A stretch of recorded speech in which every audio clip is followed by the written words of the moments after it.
Hello guys! Welcome back again to my page and my YouTube channel, Junmark Saiveda.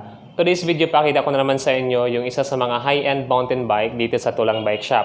So ito yung gagawa natin ng video. So stock parts ng brand na to. Ito ay Simplon Blizzard 8.1 model. Ito ay naka 29er. Kenda yung brand ng tire.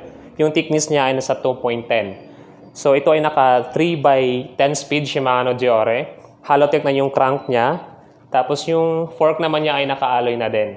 Then yung set tube naman niya, or head tube naman pala, sorry. Head tube ay maiksi lang, so maganda siya pang trail, naka-tapered na din. So itong bike na to ay nagkakahalagang 18,500 pesos dito sa Tulang Bike Shop.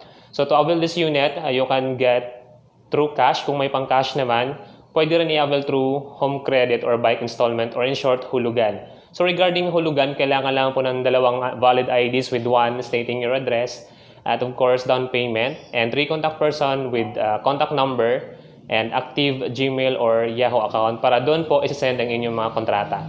So para mabisita po yung store dito sa Tulang Bike Shop, you can visit us from Monday to Saturday, 9 a.m. to 7 p.m. and Sunday from 1 p.m. to 7 p.m. here in Centennial Plaza, 2nd floor, Barangay San Isidro, Cabuyao, Laguna. So para makita niyo yung buong stock parts ng bike na to, stay tuned and watch the video.